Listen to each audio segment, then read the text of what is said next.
the board of directors to order. I'd like to announce the meeting is being recorded. Let's do roll call. Director Brandt? Here. Director Palat? Here. Deschler? Here. Director Toppa? Here. Director Hobarton is absent today at CFOS. We're not sure. I believe she'll be arriving soon, but not here yet. Before we begin, we would like to acknowledge the Chumash people who are the traditional custodians of this land. We pay our respects to the Chumash elders, past, present, and future, who call this place, Anascoyo, the land that Isla Vista sits upon, their home. We are proud to continue their tradition of coming together and growing as a community. We thank the Chumash community for their stewardship and support, and we look forward to strengthening our ties as we continue our relationship of mutual respect and understanding. And we have a special section on the agenda today for recognition. Before we go to that, I want us to do the consent agenda first. Do any directors have items on the consent agenda that they'd like to pull? I do want to note that we are approving this lease with IVRPD, but they just confirmed to me earlier that we're going to have the fee waived of $1,100. So we can approve it, but we won't have to pay the fee. Excellent. That's great news. I'll Thank you move to our partners on this. approval of the consent agenda. Motion made by Topliff. Is there a second? I'll second. Seconded by Palat. Is there any public comment on the consent agenda? Seeing none, we'll go to a vote. All those in favor say aye. Aye. Any opposed? Motion passes 4-0. Okay. Now we are going to move to section 2, resolution 25-11, honoring the service of Director Dre Freeman. And we have a proclamation Look at this font. This font is unbelievable. I'm going to say just an editorial comment. I think whether we intended or not, we were channeling the long-winded and thorough spirit of Director Freeman when we authored Unintended, but it worked out. Yeah. Oh, I believe we went down to 9-point font, Yeah. and that allowed us to get everything on. I was gonna offer to read some of it, and I'm like, no. Just the online version. Jonathan, I do have a copy pulled up. Yeah, and it's on would you Zoom. be I can able put to it read or on Google We're not Drive. gonna round robin it? Yeah. We can round robin it, and we would just need. All right, you've got I'm time there. ready to go. Okay, all right. Well, I'll start off, and then Very impressive. we'll move on. Whereas Director Jay Freeman, Sorik, has been a part of the community for over 25 years, having originally attended UC Santa Barbara as an undergraduate in the College of Creative Studies, where he has remained connected as a lecturer. And whereas Director Jay Freeman has had a very successful career in technology and software engineering outside of his public service, operating his worldwide business from an office located in Isla Vista initially. And whereas Director Jay Freeman served the Isla Vista community with distinction as a founding member of the Isla Vista Community Services District Board of Directors from 2017 to 2025, having been elected in 2016, but his community involvement stretches far before the formation of the IVCSD. And whereas Director Jay Freeman, as a private citizen, was instrumental in the formation and establishment of the Isla Vista Community Services District by funding a large portion of the Isla Vista Government Option Study in 2015 and being a major donor to the Measure R campaign in 2018. His initial entry into Isla Vista's civic life was a 2004 Daily Nexus letter to the editor on implementing better management of major events like Halloween, an issue the IVCSD has now taken on. And whereas Director Jay Freeman brought an intensely focused, positive, creative, and questioning approach to local government with a uniquely impactful and very rare blend of talent, knowledge, and insight. This enabled him to ask questions and make observations few others would have. Director Freeman was never afraid to differ, express, or change his perspective on any issue, whether in the minority or majority of the issue at hand. And whereas Director Jay Freeman has a long list of accomplishments in service to IVCSD and Isla Vista broadly, making it impossible to list all of them in this resolution.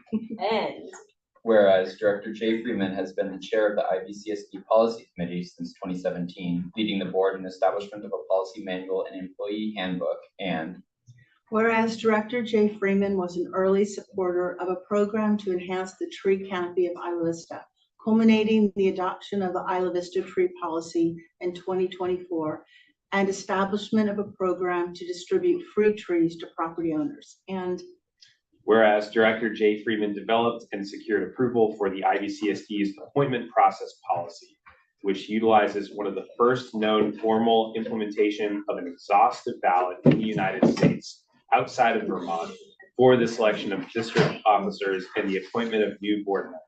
And I will say that's going to come in handy given current circumstances. And whereas Director Jay Freeman served on the district's library services ad hoc committee, working to ensure effective use of library dollars for library services in Isla Vista.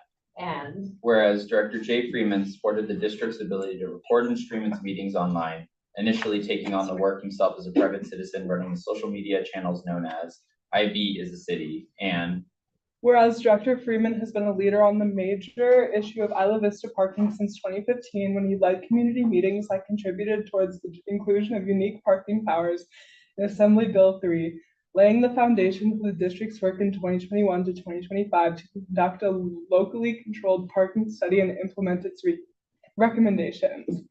Director Freeman served on both the Parking Study Startup Ad Hoc Committee and the district's Parking Committee to oversee the work of the study and finalize its recommendations, completing its work in November 2024. whereas Director Jay Freeman served on the Local Agency Formation Commission as the Special District Representative.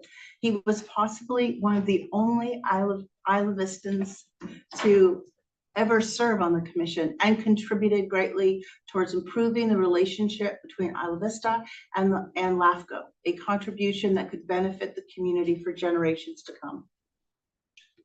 whereas Director Jay Freeman served with a guiding philosophy that government should be more transparent, democratic, and work better for local residents.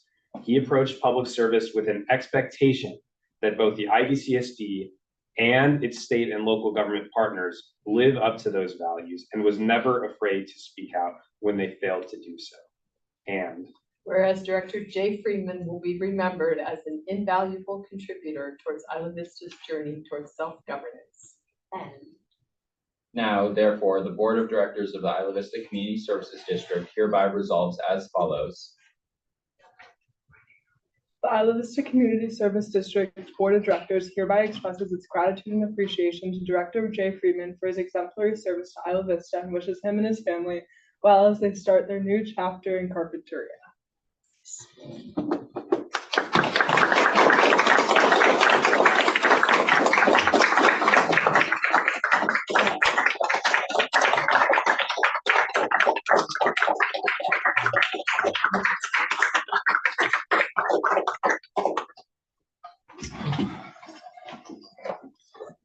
oh man, well, a part of me wished that this day would never come because it's like really an end of an era for us. And when thinking about like what Jay means to the district, what he means to our board, to me, I really thought about there's so many things. I mean, you've been involved in you've had your hand in every single decision that we've made since we started up in 2017, and obviously before that. And I always knew that I could count on knowing where you stand when it comes to demanding better infrastructure for people that live here, for thinking creatively about local government, but also how do we fund it? How do we fund the services that people need? For working to make sure our public safety partners live up to the values of public safety in a real tangible way.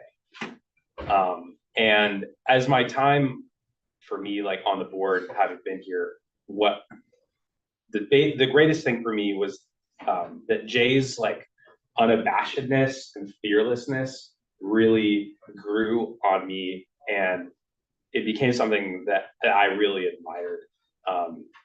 I learned to appreciate the stream of consciousness sort of info dumps that we would get when Jay was guiding us through his thought process, and in my mind kind of going in all of these like crazy twisty turvy ways to eventually end up getting to the thesis of things, but showing us step by step how we can come to those conclusions was really something. And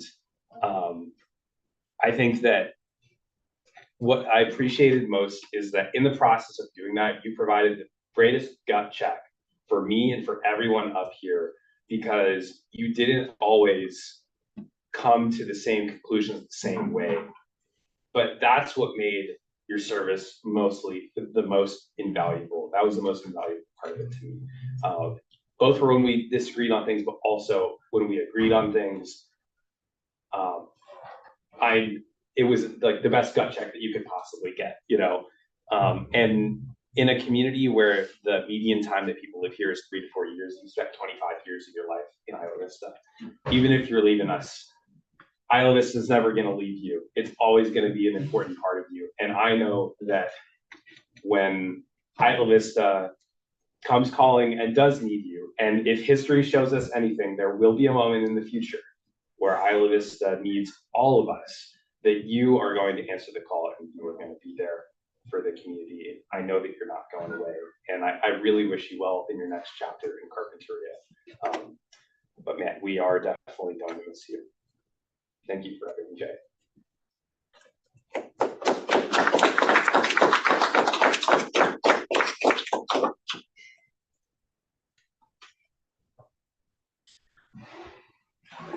Whoever wrote this proclamation, hats off. It was so well done. It says everything that I could think of about Jay. And Spencer, of course, I really appreciate your words. So when I first met Jay, I was really scared of him because it was during the AB3 process. And I was the UCSB representative at those meetings, and I just knew, like, you were going to ask me stuff that I didn't know. So I always like trying to avoid you. And but over the many years that I've met you, I had just come to really, really appreciate you and your brilliance, your ability to give voice to things that are complex, confusing, and make them understandable sometimes. I also was very scared when I was on the board. The cadence of your speech took me a while to get used to. I could just sit here and just like, oh, let me just understand every third word. But we've grown on each other, and I'm just so sad to see you leave. I just so appreciated how, as Spencer mentioned, that you are not afraid to speak your mind, to say the unpopular thing, and to go against the grain. It's easy for everyone to agree. It's really hard for one person to step away and say, hey, that doesn't seem right to me, and this is why, and I'm going to stay true to myself and stay where I am on this vote. And you've done that on many, many times, and I've really appreciated that about you as well. You're intense. You're so smart. But the biggest thing I have come to realize about you, Jay, is you have the biggest heart. And I've seen that throughout my time. And I first saw it when, I hope I can say this, I just will, that you were running for supervisor. And you hired a person by the name of Grace, my daughter, who is now my son. But that's okay. And so you hired him, and it was his first job after coming home from college, first year of college.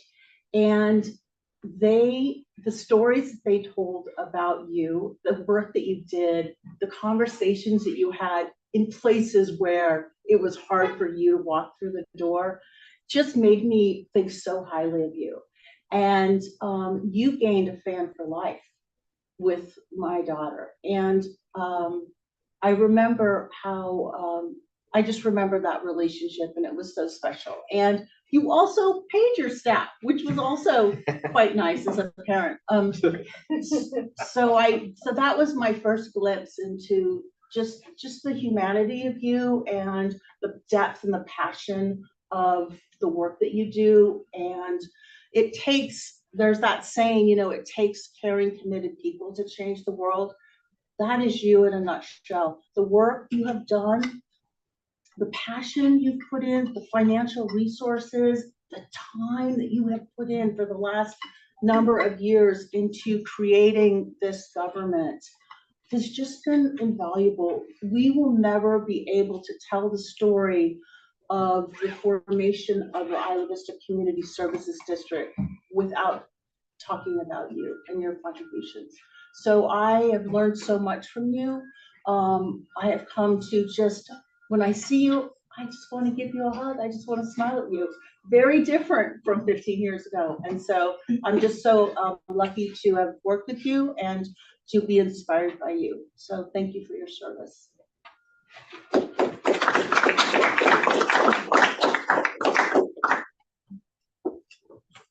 Okay. Sorry for being late, but Jay, it was really, really nice to have you on the board when I first came, because I knew absolutely nothing about how any of this operated, and you were very quick to explain everything in a very interesting way, but it got to the point, and I really appreciated that. And when we were on the ad hoc committee for the co-op together, you were like the one person that was like keeping us humble and like making sure that we were like thinking sensibly, which was really appreciated. And I feel like I've learned a lot from you in like 3 or 4 months, and I'm so excited for you to become a father. Congratulations. I've only known you for about 6 months now, but I remember quickly realizing like how outspoken you could be and what a great trait that was. I remember during one of our earlier meetings this year, we were getting a presentation from the county on the mobility plan and the sidewalks that they were planning, and like everybody else was kind of just asking like polite questions, but then the moment it came time for you to talk, you instantly tore into them about how they've already done this before and how they're doing it again and how it made no sense. And it was like, I really appreciated that, because it seemed like you were saying what other people thought but didn't want to say, and that was very valuable. Yeah, and so that's what I will definitely remember you for, is your outspokenness and how appreciative it is. And I too am excited for you to become a father. It's going to be a lot of fun. So good luck with that.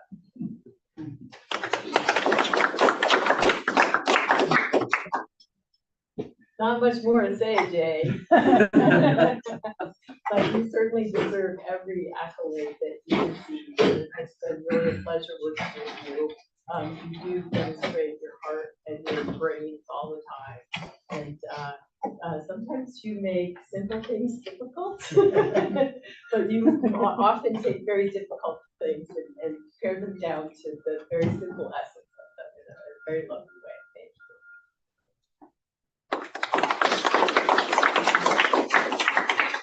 So with that, I'll open up public comment for the resolution. Any public commenters? Go ahead, Dawson and Art. No, you go first. I'll go. I'm pleased that the official plaque mentions Jay's service pre-community service district. And I would add one more thing that hasn't been mentioned, that Jay is capable of coherently and passionately arguing both sides of a controversial issue and come out sane.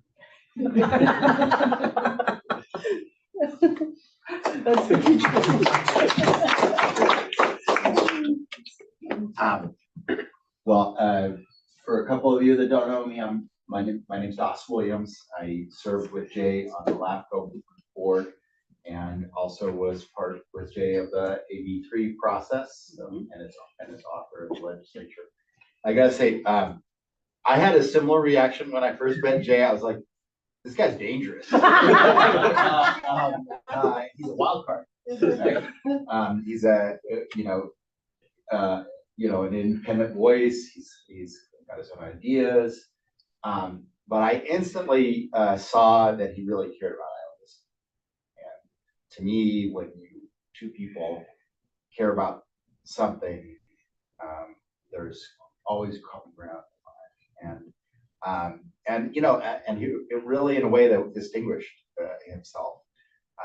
There's been many property owners or business owners in Isla Vista who have loved it because they were living or working here, but very few who didn't want to change it into something normal, right? And Jay never wanted to turn Isla Vista into something normal. He appreciates it for its distinctiveness.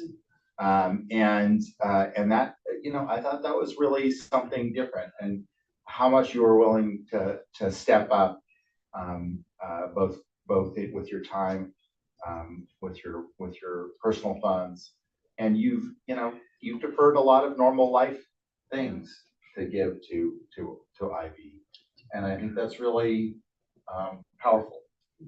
And you know, because most of you didn't get to serve with him on LAFCO board, which sometimes is really boring, right? Okay, but I just got to tell you that Jay, he, first of all, he campaigned by going to every single small district in the entire county, like Kuyama, you know, Lompoc, just like everywhere, right? Even if it was a district even smaller than ours. And he would bring passion to a one house sewer annexation in Goleta Foothills, right? I mean, like, you really put a lot of your energy and heart into it. It was really wonderful. It was really thing that was like the high point. The last year or two that I was on LAFCO was really the high point. And I'm honored to serve with you, and I hope I will be the first Isla Vistan living in Carpinteria to welcome you. We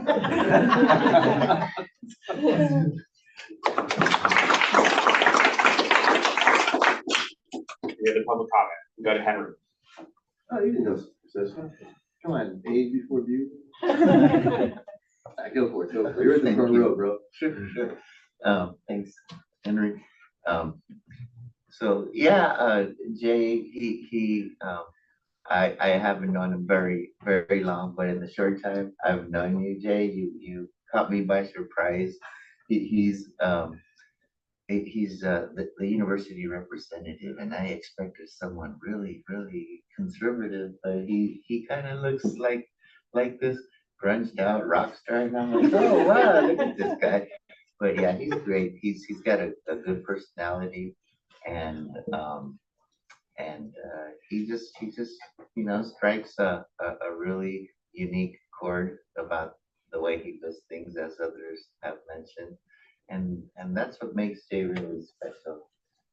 Thanks for serving on the board all of those years, and we're gonna miss you.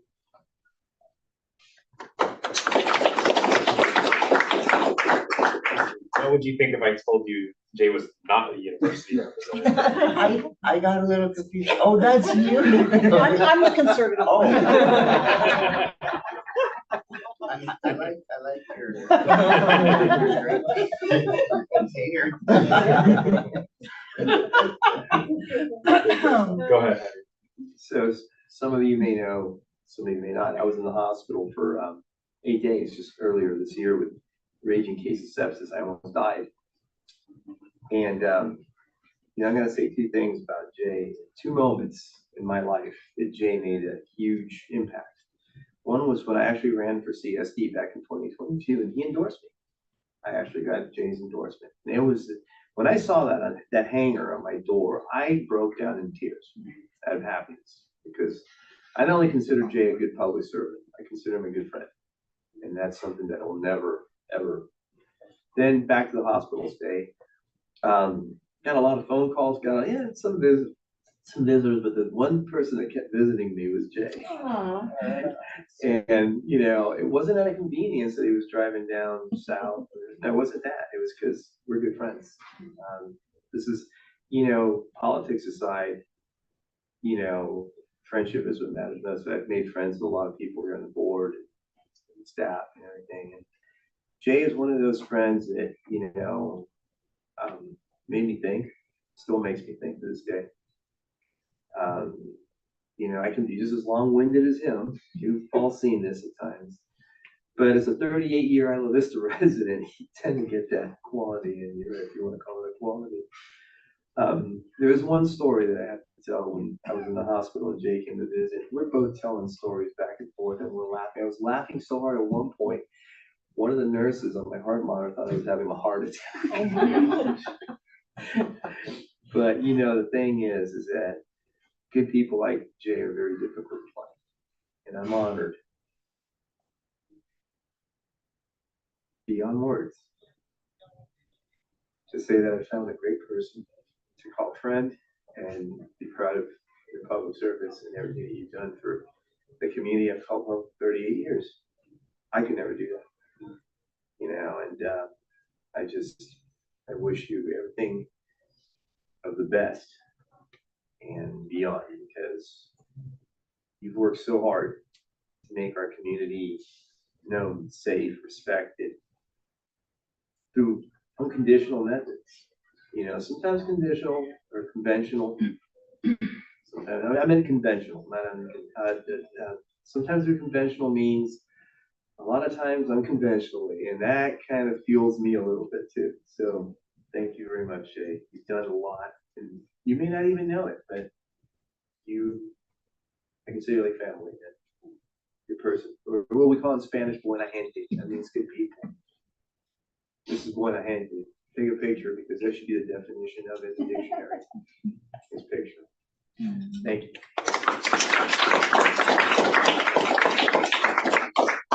It's my turn. I agree with what everybody said, so I won't repeat all of that, but working through that process of creation of the CSD with you was really special and wonderful experience. And I loved having you, knowing that you've been here, taking care of things, so I don't have to.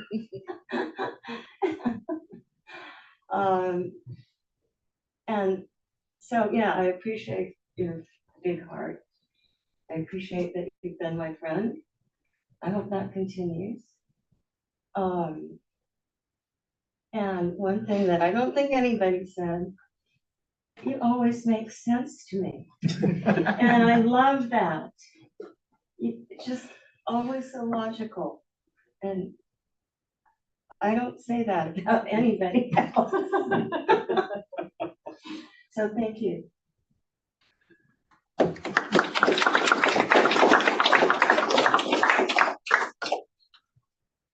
All right, I'm not seeing any other hands. Okay. So there's one more really important. Oh, go for Yeah. it. Go ahead. Jay, I mean, the first time I remember anyone talking about a politician that they hung out with was, or talked to frequently, was during the pandemic. Ash and I were hanging out, and there was, no one was hardly going outside at all, but there was a power outage, and Ash was like, yeah, Jay's just riding around on a bike, checking everything out. And I was like, whoa, who's this politician that you're talking about? And, I just really appreciate all the encouragement that you've given us over the years. And I haven't gone to that many CSD meetings, but when I did, getting to see the articulate and thoughtful and just so informative way that you would speak to people really gave a depth to the experience that I haven't experienced in other meetings. You really have a sense of the history and just, there's just so much experience in general that I really felt like I was able to learn some things from there for that brief period of time. I just want to say thank you so much, and really.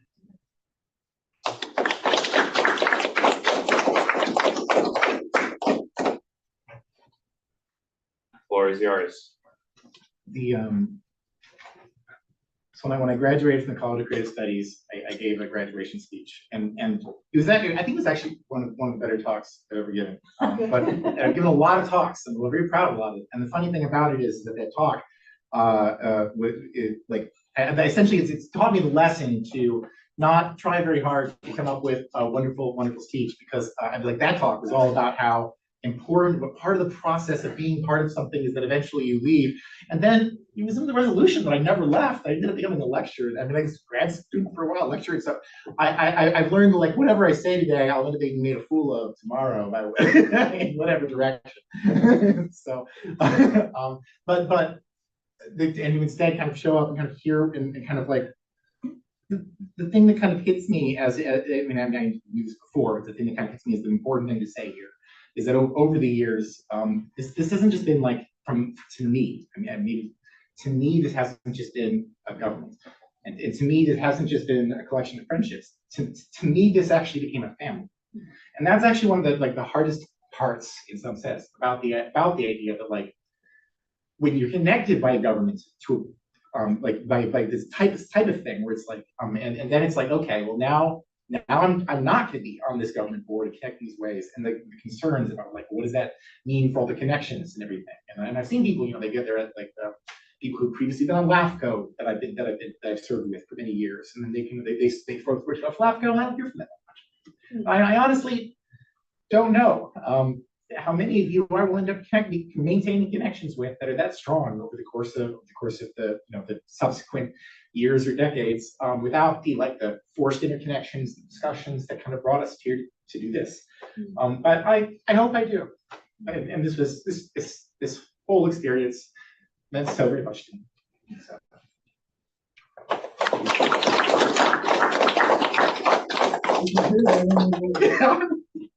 I also cried during the last meeting.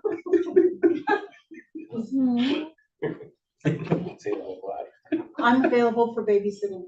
Because I don't have any grandchildren. Well, I don't even know if there's anything to be said to follow that other than just thank you. You are and always will be a part of the IVCSD family as one of our founding fathers, this government and the community in many ways. So thank you, Jay.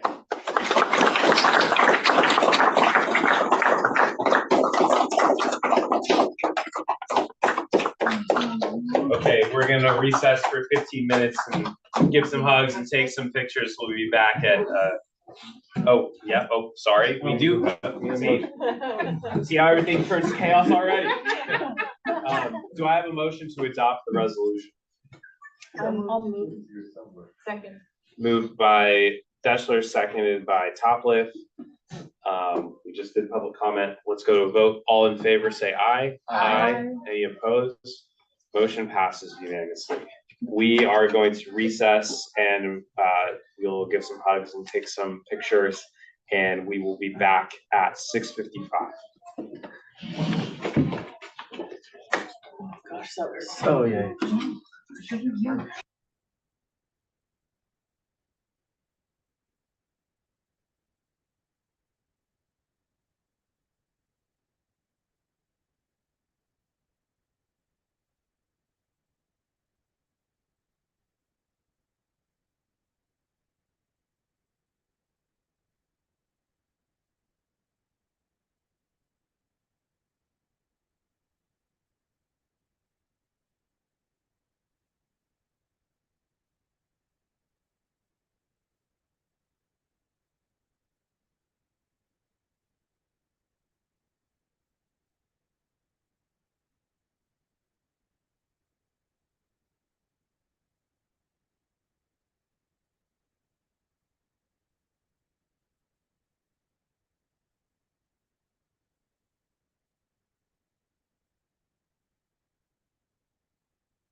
I don't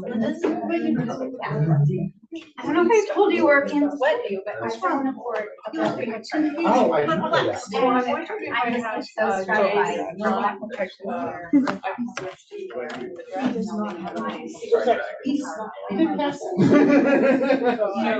Sorry. Yeah.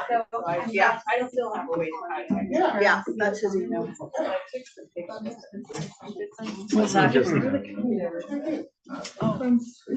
They're gonna brief us on something, Okay, on highways, on infill, sidewalk stuff. okay. How we doing on stream, Jonathan? All ready. Okay, I am reconvening this meeting of the Board of Directors at 6:56 p.m. We had a wonderful reception for outgoing Director Freeman, and we're now going to move to public comment period. This is a time where any member of the public may speak on any matter within the subject matter jurisdiction of the Board of Directors that is not on tonight's agenda. The board will not take action on any item that is not on the agenda except as provided by law. Do we have any requests for general public comment? Mr. Sarita, go ahead. I don't know about the Mr. part. No, I want to bring up something about Compost Collective. First of all, I still consider it a fantastic program. I'm expecting an order for more of those drop-off boxes sometime. But one of the things I noticed, you do tabling. You have tabling going on for 2 hours twice a week. I think that having members of the Compost Collective or, employees of the Compost Collective going around and doing some canvassing, let me backtrack a little bit. I think the tabling here is actually not a high traffic area. I think that tabling over by where Hamburger Habit is would definitely improve the program, involvement in the program a lot more. More visibility, more foot traffic, or even at Pardell Center. Either which one of those two locations, have the tabling moved over in that direction, and I think that you'll get a lot more bites on that hook. It's a good program. I think it can really take off if the education and knowledge gets out there, but it's getting it out there. You have to have an area with high foot traffic. So that's just my take on it. You're looking at 4 hours a week. Might as well make it the most effective 4 hours a week there is. So I think in those spots, and also time is a big factor too, what time you do that. So I could do a little bit of a study on that. Speaking of that, I've been doing a little bit of traffic study, and I might have some ideas I might want to float to you guys sometime in the near future about Pardall, but I'm not going to do that now. But Jay, thanks again. And that proclamation, that's the longest proclamation I've ever seen in my life.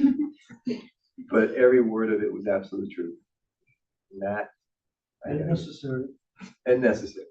So, but that said, I gotta get out of here. Wait, can I say really quick, Henry, we actually just had this conversation yesterday at our staff meeting on what you just talked about, so expect some changes. Awesome. Thank you guys. Thank you very much, Henry. Director. That's gonna be hard to get over. Jay, please go ahead. So what I wanted to say to all of you is, good luck.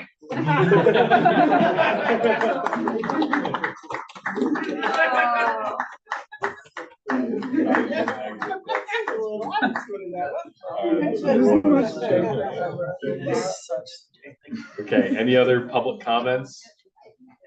All right, well then we're gonna move to item 5.1, Measure A Safe Routes to Schools Grant Update, and we have Eleanor and Mark here to give the update for what I believe will be some awesome news. So take it away. Yeah, so thank you. I don't know why our screen is very hard to see today, but I'm sure the recording will be great. Yeah, so we were here 4 months ago to provide an update on the county's active transportation grant that's going into effect. And at that meeting, we had a good lively discussion with your directors and board on some of the sidewalk locations.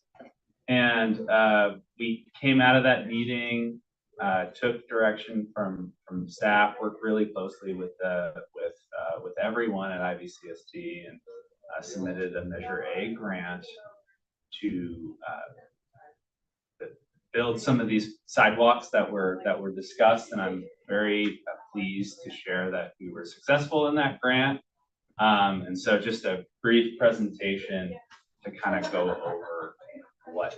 So Jonathan, sorry, folks in the back, but you can kind of, this map basically shows sidewalk locations that were already approved as part of our active transportation grant, and then the expanded areas of sidewalk that we included. Can I show off the light? Thank you, Art.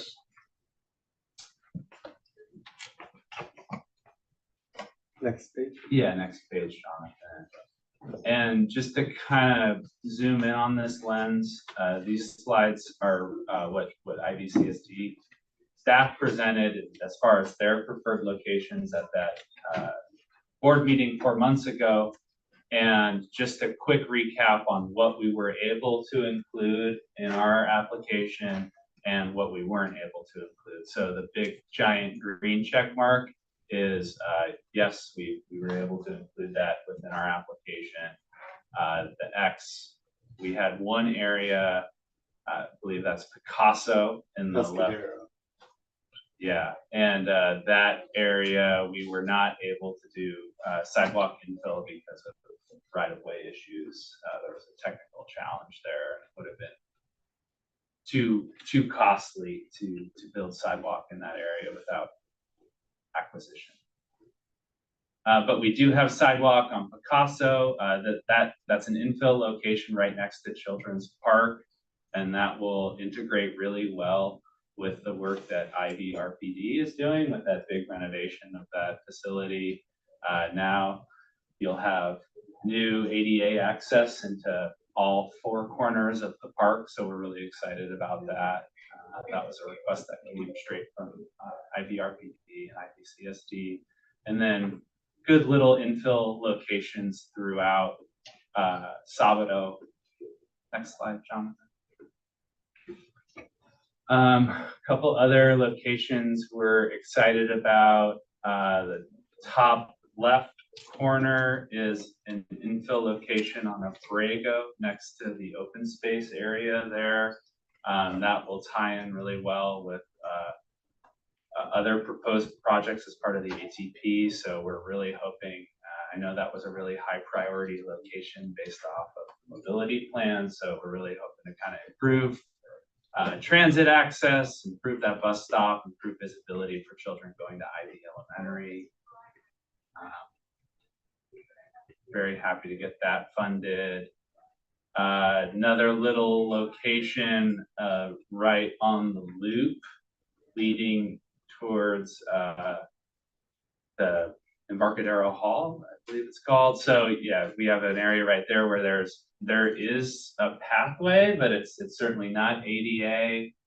We have kind of paved positions like pavers and sort of jagged, uplifted walkways. So we'll be able to get a nice compliant 6-foot wide sidewalk in that area. That was a location that staff had pointed out. And then a couple other good locations on Cervantes and little infill location on, I believe that's Del Mar. So all good locations, thank you. And then I just want to kind of, next slide, Jonathan. And just want to touch on this. This was the scoring from Measure A. And we kind of had the deck stacked against us a little bit. We were going up against some very competitive, comprehensive projects from the city of Santa Barbara, city of Goleta. And I truly believe the grant was only successful because of all the hard work that your board contributed and your staff. Jenna went out there and helped take 1 million photos. And Sydney and Jenna helped bring in over 10 letters of letters of support, strong letters of support from many different stakeholders. Supervisor Capps provided a really, robust, detailed letter of support. So just really want to kind of thank everyone for helping push us over the edge. We needed every bit of that to get this project funded.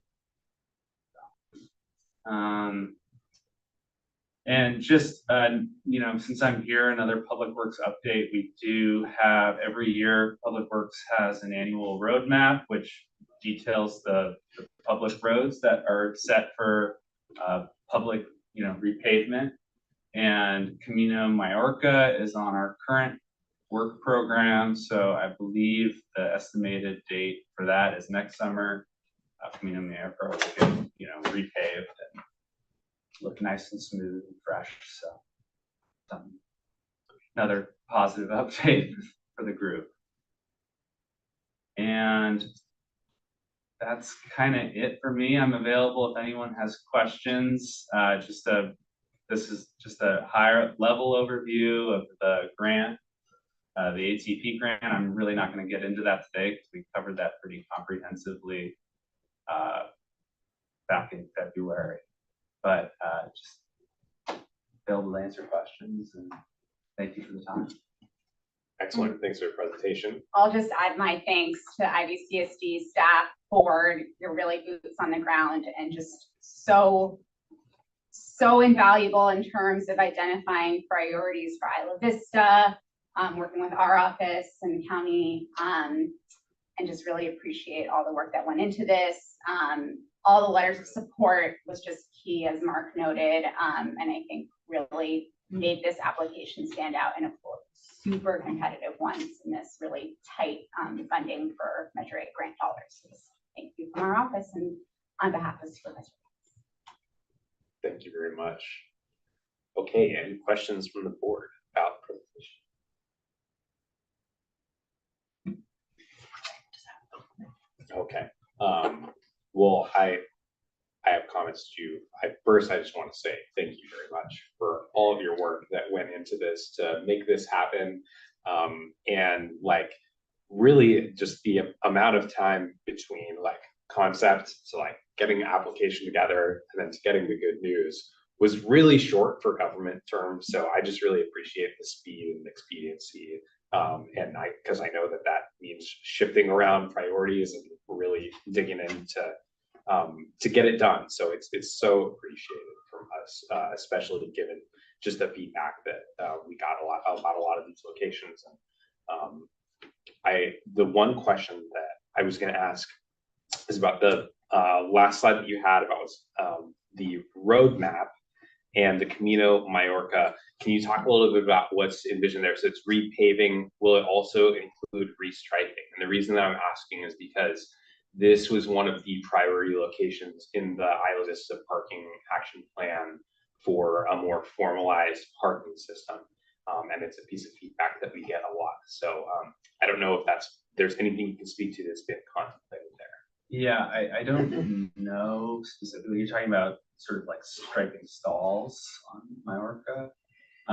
Yeah, I don't know the answer to that. I'll have to check in with our asset management team. They have generally with roadmap it's kind of like a replacement of what's existing. So you know, that's a good question. I'll bring it up with AMT and kind of get back. Awesome. Could be a really great opportunity. So any other questions from the board? I have a question, Mark, about, oh, I don't see a number. It's the slide that starts with Picasso and then Salvador Tarde and then UCSB Camino Pescadero. And I just wonder, when I look at that, I don't see Camino Pescadero, but I'm reading Camino Pescadero. I can explain. Okay. The way we were proposing these ideas to Yeah. Public Works was what gets accomplished by the project, and this one was a connection between UCSB and Camino Pescadero. So a path from Pescadero. Oh, okay. So it's along Picasso. Oh, okay, So I it's got a it. path from Pescadero to UCSB. Okay. That's also the bike boulevard. as well. Right. Okay, that's why I was just a little confused about that. Thank you. And then my comment is, you know, this is so exciting, and I'm so glad that the county and IVCSD worked together to get the information, the data, so that you all could then be a great advocate and to see this project come to fruition. It's exciting. It's the number one thing we hear about is sidewalks and access and trying to make it safer to move about the community. So it's a great project. Thanks for working so hard, everyone, to make this happen. Any other questions from the board? You seeing none, I'll open up public comment. Any public comment on the presentation? Seeing none, I'll bring it back to us and just say again, a big thank you. I know some of these locations are problem areas that I know even just talking with Jonathan earlier today, he told me a story about when he had tripped on one of these locations. I know I've tripped in some of these locations too. And just trying to navigate whatever's there, whether it's pavers or just, the dirt or what have you. And so it's awesome that it's being formalized and there will be that enhanced level of access, especially for some of these neighborhoods that can really use it when it comes to the connectivity to Isla Vista Elementary School, for college students walking to UCSB. There's so much awesome stuff in this project. So thank you again for all your work to get this across the finish line. Yeah, great. I want to thank you guys too. It was a great collaboration, and I do want to give one more person a shout out, which is Lauren Bianchi Clement at SB Tag. Good. She's the one who sent me this grant when it first came out, and I looked at it and I was like, and I sent it over. I was like, could this work for us? But she was keeping an eye out for us because she was, she had been following our mobility plan. So yeah, we're lucky to have supporters, and yeah, you guys were amazing in getting this done. I gave my recommendations and went on vacation. And they did it while I was gone. So, but I think the big accomplishment is like you're connecting two parks with sidewalks, and you're finishing the loop sidewalk. Yeah. Like that's not just sidewalks sitting at it. It's like finishing the job to a lot of these things. So it's big. And I'll just add, when things like this happen in a community, it's very inspirational, right? It's the project, but then it radiates outward, that people feel taken care of, right? That they're seeing things happen in their neighborhood that they had input into, and now they're seeing positive change. It's very affirming. So know that you all have a role in that. Yeah, and just on that timeline, like it should sync up pretty well with our larger project. And so it's important because when we go into construction, it's noisy and it does impact residents, but to keep that bigger picture in mind, when you see crews all over improving area, it goes a long way. Will it be highlighted in the monthly newsletter? I think maybe now, since we did it at the board, we can send that out. Yeah, and I know that our staff works closely with Public Works too when there are projects that are impacting residents to try to get the notices out to folks through our news channels as well. Like we did on the project at El Colegio recently. So really appreciate the partnership on everything. And this is a great day for more connectivity for Isla Vista. Okay, with that, we'll file the presentation and we'll move to the next section of our agenda. We are going to go to 2025-26 rental housing mediation budget. All right. Well, just as a reminder, we are presenting the discussions of the Finance Committee in chunks before we do our final budget approval next meeting. And we're just going to give quick rundowns of what was agreed upon to fund. And what happens last is we look at all these things we say we're going to fund, put them all together and see, as they fit together, what we cut or don't cut. So I'll let Sydney talk about the what was funded for the mediation program. Yes, so high level, basically our mediator, you'll see an increase by 3,000 for additional hours. That's broken down into about up to 10 hours a week for the mediator. For the legal advisor, we upped it by $1,000, and again, averages about 2.5 hours a month. I know it doesn't sound like a lot, but for our attorney, it's very small increments of time, typically like 0.10 out, whatever, 10 minutes, 20 minutes here. So it would work for us. And then everything in blue is all of our marketing resources. So some bilingual flyers, additional incentives, A-frames, Instagram ads, and some funding to house some additional events, and have food and other incentives. That sums it up. $20,000, same budget as this year, pretty much. And before we go further, can you help us describe what we are looking at? So you're looking at the bottom of the handout, which is the funded section. Yes. Yes. And was there anything unfunded? The intern, we did, having an additional intern specifically for this program would be really valuable to dedicate towards outreach. So at this time, it's not in the funded part, and we'll circle back to this at a later date. It's something we can afford in the budget. And just so that everyone knows, the process that we've kind of envisioned this year is the items or pieces that didn't get funded or recommended for funding, we will still get the chance to see them come back to us at the sort of towards the end of the process, once we have a better idea of what our revenue estimates are going to be, and are they on target, or are they ahead, are they behind? But I think we try to have kind of a conservative approach when it comes to especially funding new things. So this is one of those. Yeah, no, that's accurate. And, we're very excited about this program. So, and because it's been reimagined and we want to, see how it takes off. And I think it's one that we feel like we want to watch very closely to see if this is adequate funding or, what we might have to do down the line, because it does seem really important to our residents. It's getting more popular too, so. Yeah. Any questions from the board? Okay, any public comment on the housing mediation budget? See a thumbs up from the audience, which is great. We'll go ahead. Not a comment, but I had a question. May I ask?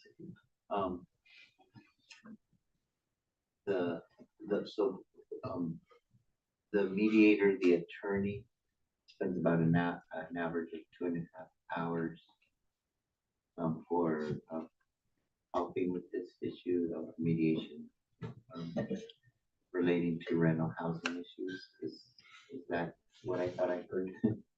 We're budgeting up to 2.5 hours a month. Because for example, sometimes they'll take a phone call for like 10 minutes here, 15 minutes there, and so it'll all add up. And then some months he doesn't use all of that 2.5 hours a month, if that makes sense. Then it'll roll over. So far that has been enough for the program? Yeah. Yeah, and there's three. So there's 2 legal advisors or 2 mediators and 1 legal advisor. Yeah. And this is a great time just to plug the program in general, because this is a program that although it has been increasing in utilization over this past calendar year since we've made the changes to bring on more legal advisors and more mediators, it is very undersubscribed, and we know that it is not being utilized at the rate of which there are housing problems between tenants and landlords and tenants and tenants. And so this is a great resource to utilize when people have rental housing challenges. And can you talk a little bit, Sydney, just about how we're kind of gearing up for the coming season with move out as it relates to the program?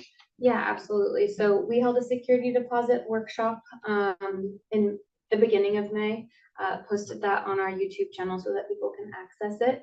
But our legal advisor is actually being utilized quite a lot right now. And we are out in the community spreading the word and things like that. But yeah, it's definitely being utilized more. And And what are the primary issues this time of year that we see? definitely security deposit. We're still seeing maintenance issues, a lot of mold issues, and interpersonal, like housemate to housemate, roommate to roommate issues, especially right now with move out. And as people prepare to even start moving in the summer. So we're gearing up for that too. Thanks, Spencer, for I was gonna have like 2 more questions, but you answered them as you elaborated more on this, and thank you, Sydney. Thank you for your question. Okay, so back to the board. Any final comments? Okay, I'd entertain a motion. We don't need the motion. We don't need a Just an- motion. just an update. Because it'll get wrapped up in Final. totality at the end. Excellent. Well, then in that case, we are going to move to the next item, 6.5.3, the operations budget. Okay. So the operations budget, the things that we decided to put in the funded column was our assistant general manager, our general manager, our legal counsel, our accountant, keeping our government administration intern, our stipends for our board members, 3 meetings a month, or 3 days of service a month, sorry. Our bike mechanic, and our workers' compensation, which is required by law. We also funded staff training for 3,000, kept our cleaning budget for the office, kept our copier expense. A lot of these are our operational costs, our audit and accounting, which we're getting. The board had asked, what is our financial system going to cost next year with the county going to a new system? They do not know yet themselves, so we'll find out when we find out. Payroll fees, which we have to spend, and then liability insurance also required and also went up $20,000 this year, which is a big jump. And that's what we had shown last time, is the chart of that. Then I don't know if I want to go through every single of the subscriptions we have, but in the green section is our office supplies, essentially things we use to run the organization, from our Google Suite, our Zoom account, our retirement accounts, our phone accounts, and Trello is our work planning system, and our rent for our garage on Fortuna. So operations budget, and we didn't have anything in the not funded column, and it's 673,000. Excellent. Thank you for the presentation. Any questions from the board? I have a question. I don't know if it's in this section or Yeah. in this presentation, or even on the agenda for today. It's a We got an email about personnel changes coming, and so is that reflected? I just found out today. Okay, So, got it. That's what I wanted. Okay.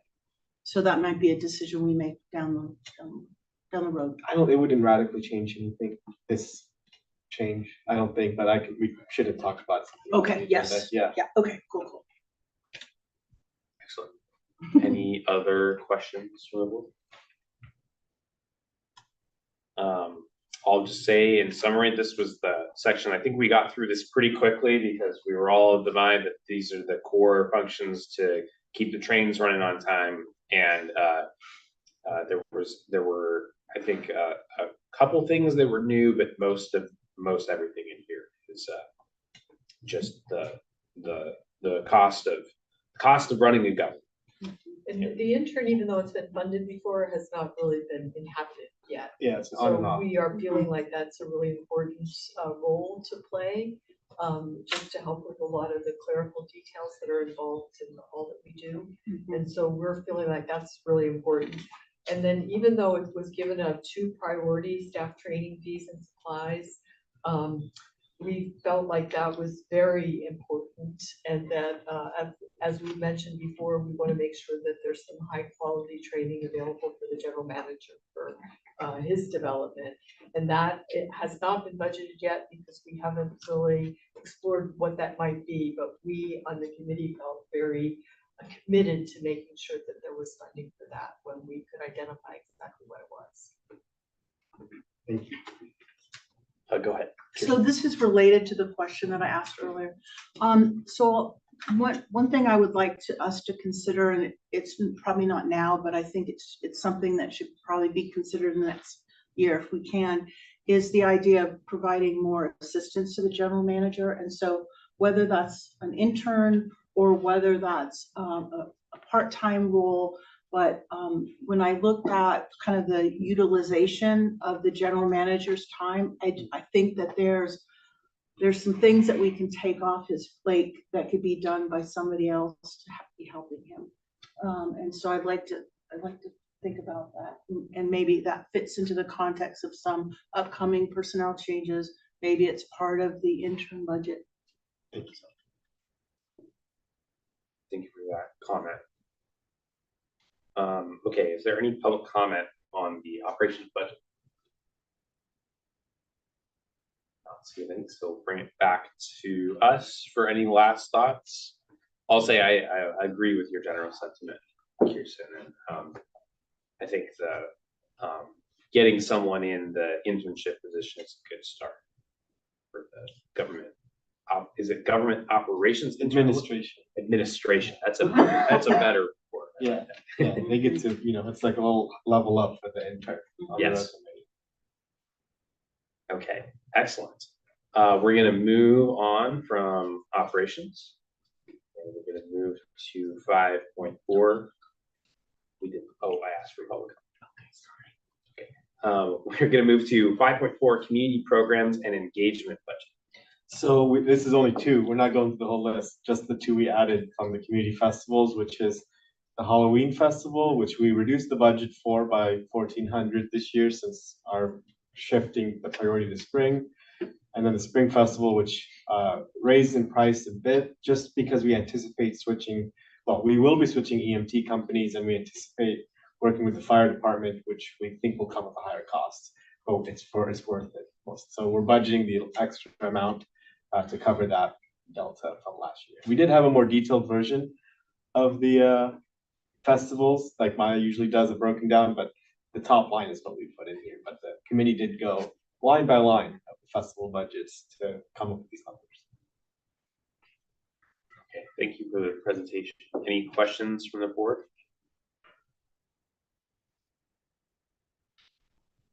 Okay, I'll just say the two festival things to me when we talk about this committee were, number one, recognizing that we have succeeded when it comes to getting Halloween to be a safer weekend in Isla Vista.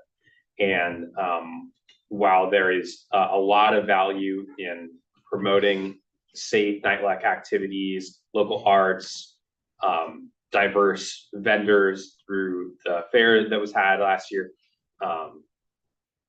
it is not the primary goal of these programs to me are public safety. And so it was kind of that philosophy for why there was the recommendation to downsize the funding on the Halloween side a tiny bit. And also out of recognition that there's more that we can do to continue improving in spring where we have not solved the problem. Dotopia continues to be a day with a lot of medical emergencies and a need for us to try to give people something that is a safer, healthier thing to do. And so I continue to see there being a lot of value in what we do there. And we got a great report that went into details of everything how it worked out this last year recently. So that was kind of our thought process. Anything else or questions? Anything to add from the board? Okay.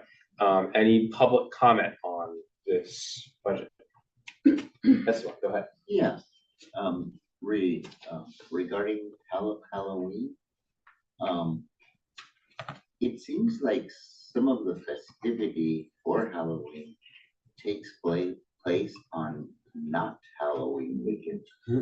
So how does that affect the whole dynamic of how you allocate the funding? Is the funding actually going toward the non-Halloween part of Halloween when it's actually observed, or does it go on the actual weekend? And the reason I raise this is because I've seen this happen in other places and other times of history. That's changing, but in the past, in certain cities that were more marginal from a Earth Day perspective, Earth Day would not be celebrated during Earth Day weekend in those cities because the people who organize Earth Day would not be available on actual Earth Day to be there at those more marginalized cities to celebrate Earth Day on the actual Earth Day weekend. So this date changing from the actual holiday has kind of carried some discrimination with the, and so I'm wondering, So this is an important question. How are those dollars spent? Are those dollars being spent on actual Halloween weekend? Or are they being spent outside of Halloween weekend on the other random weekend that it's being celebrated and isn't Halloween? I understand that part of the reason that's being done is to make it inaccessible for out-of-towners, the festivities. But anyway, how are those dollars being spent? Well, I can respond and just say that the exact date where the event that we put on happens shifts a little bit. And I think that I'm looking at our staff, it's, you know, kind of putting our brains together to try to think when is the most likely date that people are probably going to be going out during the weekend, the Halloween weekend time period. Yeah, it's been more themed around Dia de los Muertos, the event itself, and the date has been either the last weekend, middle weekend. It can't close, there's a gap. Yeah. Can't. We do this every I know. time we have. Maybe we'll We put need to budget pay- we for need like a a clip. new one. Maybe we'll get, yeah. We had a clip, we can do that. Yeah. No, we'll get it, we'll have to just All fix right. this, yeah. But yeah, we do pick the weekend based on, you know, other events going on that month, and, you know, our partners at IVRPD, they put on a big Halloween celebration, so we don't want to overlap with that. And so we just pick the date based on, you know, it's not it's Halloween based, it's also a cultural event for the community. So we don't try to aim it on October 31st necessarily. And I'll just add that we also within this budget are outreach materials around like safety resources, very similar to kind of what we do for Deltopia as far as community resources and safety resources. Same for Halloween. We'll put that information out as well. Let's see another public comment. Go Yeah, ahead. just a quick question. I just saw, I mean, I heard you were saying you're gonna be anticipating working with the fire department and also switching to a different EMT company. I just wanted to clarify, it's not the fire department instead of EMT. And I wanted to hear a little bit more about what type of emergencies are happening that you feel like the fire department is necessary to have implement. I'm just a little confused because I'm like, I can just call him, but I mean, obviously it's different. So let me know if that was too confusing. Happy to repeat that. Was several questions. Yeah, no, that makes We sense. have EMTs at an event we throw, and so we had one company that we weren't satisfied with their services this year, and we're gonna go the route of hiring the EMTs out of the fire department potentially. So it's just potential, but we want EMTs at our event to keep the attendees of the event able to access basic first aid.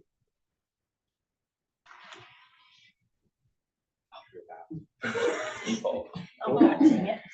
That's all I have. So much going on behind you while I'm this meeting sorry. is happening. I'm sorry. It's okay. It's totally fine. I got it. I know, but it's bothering me. Oh. Okay, we're gonna bring back focus to the community programs and engagement budget. And back to the board. Any final thoughts from the board? Okay, then thank you for the discussion, and we'll move to 5.5, resolution 25-12, providing for the collections of the 8% sewage tax. All right, well, doing this very early this year, we have to do it every year, and it's a resolution that allows us to put the sewage tax on the property tax rolls, and so then the county can collect it for us. So yeah, do this every year. Excellent, okay. Any questions from the board on this resolution? Any public comment on this resolution? Go ahead. So this is to establish tax-based funding for sanitary services with the Goleta Sanitary District. No, we tax 8 utilities: sewage, water, trash, electricity, and gas. Voters approved this tax 8 years ago, and in 2018, or 7 years ago. And so we just have to pass this resolution every year to file paperwork to get the tax administered. So. Yeah, I think this is a pro forma thing, and I even think, you know, in the future, this I think can go on consent if it has no changes from prior year. Is kind of my philosophy on this. Will do. I'll move approval. Second. Okay, motion made and seconded. Let's go to. We don't have to do roll call. All those in favor say aye. Aye. Any opposed? Motion passes. Next, 5.6, General Manager Employment Agreement Amendment. And I think legal has this one. Yes, thank you. So this is a recommendation to approve amendment number 1 to Jonathan's general manager contract. We are required to orally report a summary of the changes to the contract. So his salary will be increasing from $130,000 to $152,000.00. The contract is also amended to entitle him to a 1-week, 40-hour retreat in the month of either July or August of 2025. And then it is also adding summer Fridays where he will have the flexibility and discretion to schedule a half working day on Fridays during the summer as defined by the UCSB schedule. So the recommendation at this point is to approve the general manager amendment. Okay, thank you for that report, Jamie. Any questions from the board? Any comments? I'm not seeing any. Any public comment on this item? Wait, you said any comments and then you didn't even give a pause. Isn't this the time that we say nice things about Jonathan? Go for it. That's all you. Okay, well, I'll say nice things about Jonathan, because this has been such a happy meeting. So I just want to say that I'm very pleased to support the agreement, the amendment to your general manager agreement. I think the work that you do on behalf of the district is just really immeasurable, but we have to measure it. And so we did, and I think we came up with a good number for you. And I'm also really pleased that we looked at some ways that we could increase the balance so that you have some more kind of thinking, reflection time, and you're not just so knee deep in all the details of running the district, that you can have some time to step away, to reflect, to think, and to be clear-headed in your work and in the balance in your life. So I'm really pleased. I think we came up with some really unique aspects of your agreement. I'm always impressed by everything that you do. I've known you for so many years, and it's just bizarre to me. It's like a child. You have this child and you think this child's going to become this amazing thing. Well, you are this amazing thing, and it is just amazing. To me, I'm so proud of what you've accomplished since knowing you as AS president so many years ago, and so that the level of expertise that you've developed in a very new way, right? You're managing staff. You have an amazing staff that you've put together.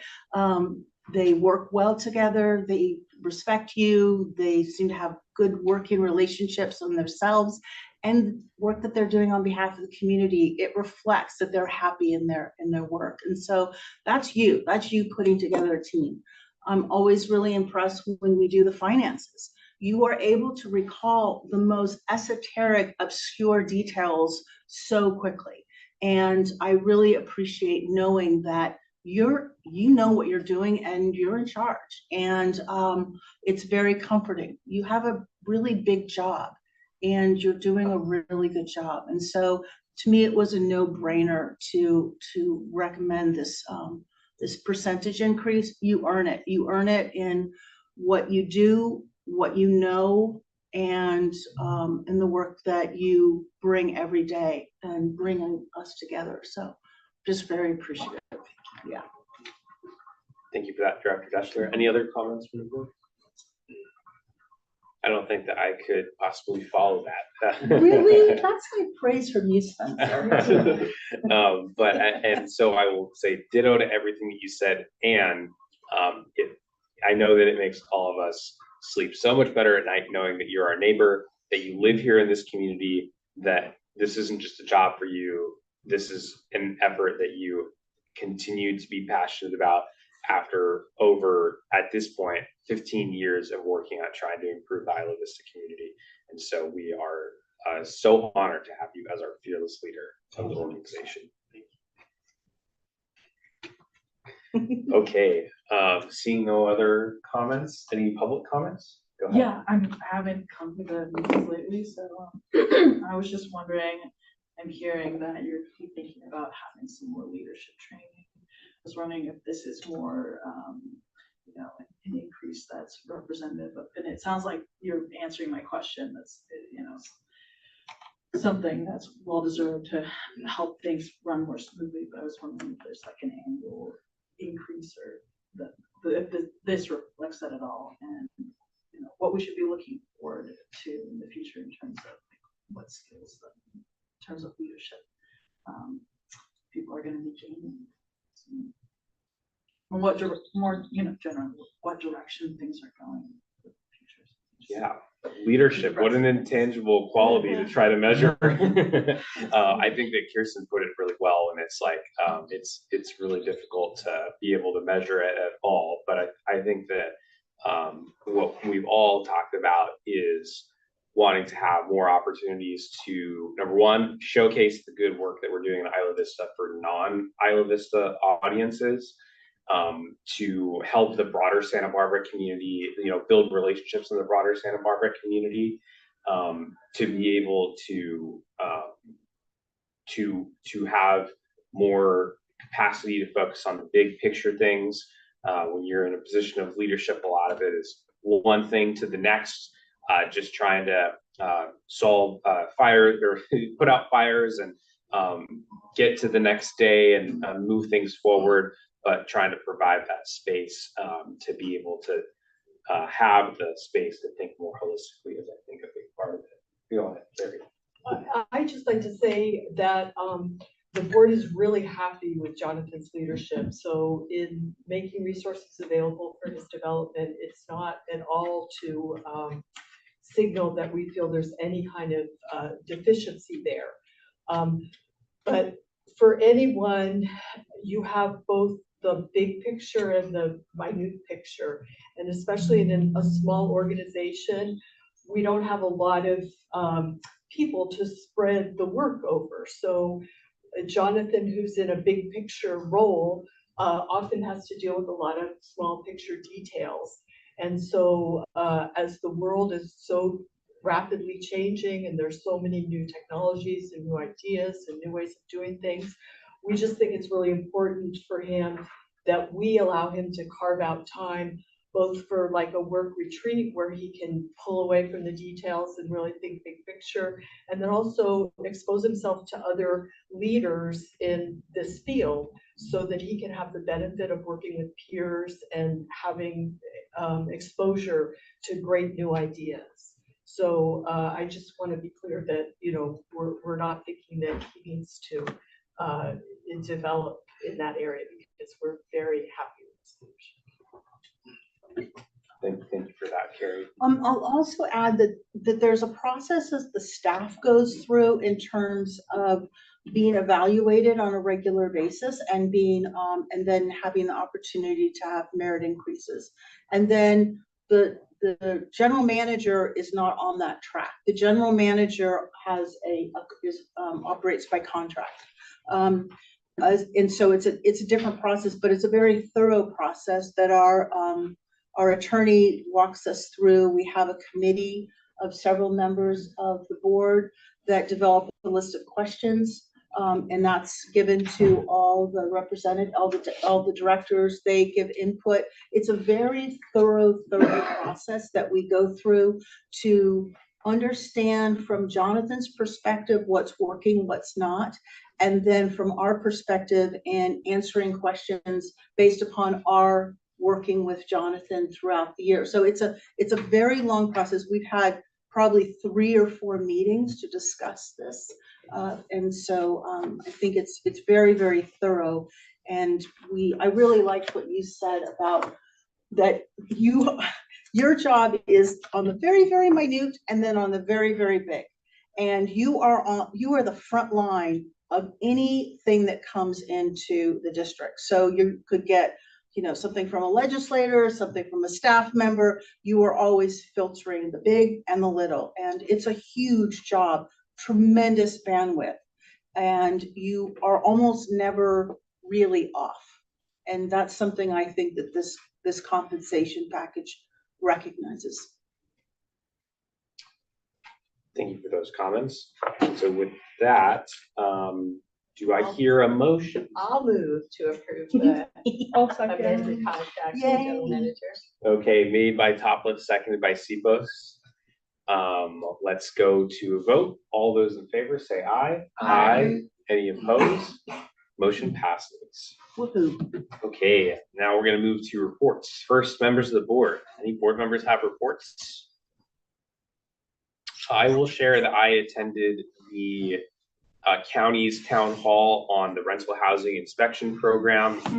And we got a presentation from Jeff Wilson, Assistant Director of Planning, about the way that the program was going to work with proactive rental housing inspections. This is a pilot program that is envisioned to run for this year, mainly focused on, it sounds like, starting in the summer to do inspections of the habitability and conditions of rental units.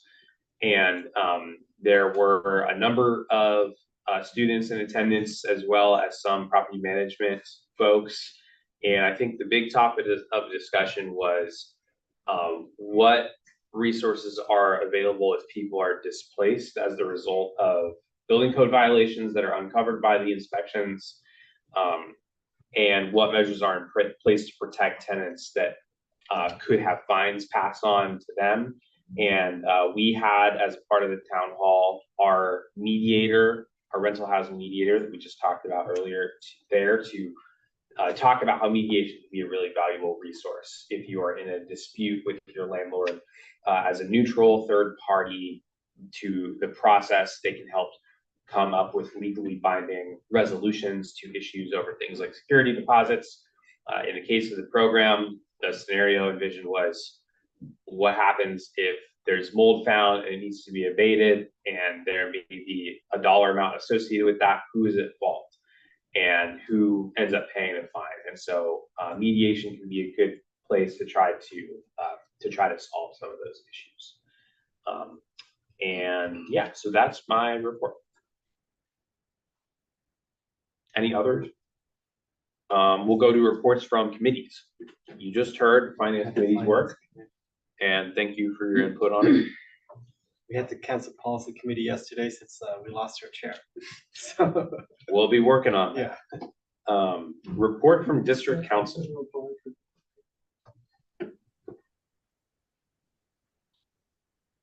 Thank you. Nothing to report at this time. Thank you, Jamie. Wow. thank you. What are you doing here? You meant to give me this a while ago. He's allowed to be here. He's a member of the public. I know, I'm just so excited. It's from when I got hired. Oh my gosh. Oh, that's We should frame that. We should have like. that's super cool. I can't believe you kept the photo. It's probably He has cleaning out five. his house right now. And he just found it. Oh, that's true. You're right. You're right. Okay, with that, very appropriately, it's time to move to report from general manager.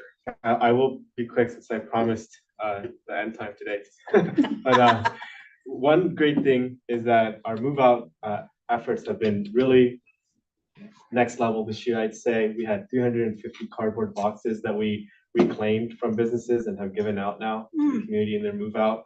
That's like a big progress from last year, but overall, we've just been seeing a lot of utilization of our services, and what I've seen our staff every day working on the move out issues. So best year yet, like we've always wanted.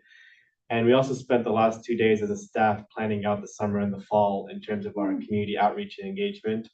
Then we're going to be doing lots of awesome ideas around move-in, around orientation for Isla Vista for new residents. We have just a lot going on. So very good 2 days of planning for the summer and the fall. Also parking, I'm getting close to the negotiations on the parking program fund from the county. So I have to give you guys an update on that soon. And then finally today, we were saying goodbye to some of our student staff who are graduating, some who are with us for 3 years. They worked here their whole time as their only job, and they loved it. And so we bought them breakfast and hung out this morning, and we're doing the same for our permanent staff next week. But yeah, we're saying goodbye. But that's really good to have staff on for 3 years. I mean, they've been around longer than some of our permanent staff. So that's really cool. Thank you for the report, Jonathan.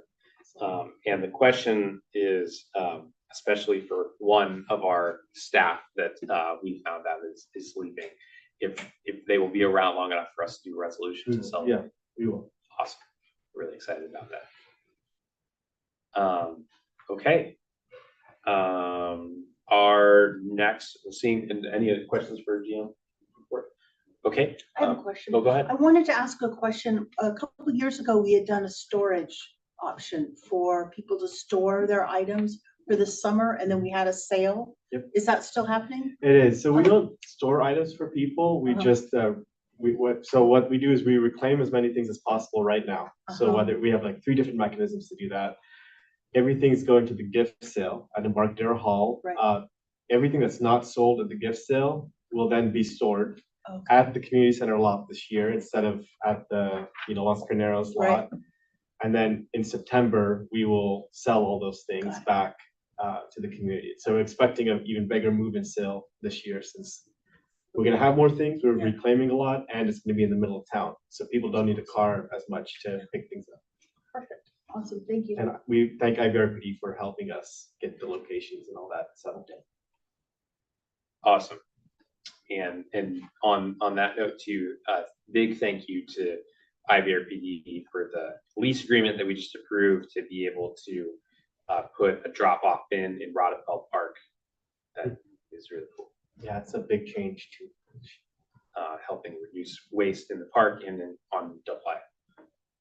Okay, with that, our next meeting will take place on June 24, 2025. And before we adjourn, can you give an update on the vacancy and the vacancy process? Yes, so we do have a vacancy as of Sunday, June 8th. And we've posted the notices around town. The information to apply is on our website, on our social media. The applications are due on June 21st at 6 p.m. And that's we're requesting a resume and a letter of intent. And we welcome letters of recommendation. We verify the candidate's voter registration, which they have to be registered to vote and living in Isla Vista on Monday and on the 23rd. And then on the 24th, the board will interview candidates and use our new process to appoint a new director. Excellent. Thank you for that. And just a reminder to board members for as we enter the summer months to coordinate with Jonathan about location for remote meetings, as we do need a quorum here in person, and you all know about that because I've been calling you about it. So just a friendly reminder as we approach that next meeting. And so with that, we are adjourned to June 24, 2025. Happy finals week, everyone. Best of luck. Finals.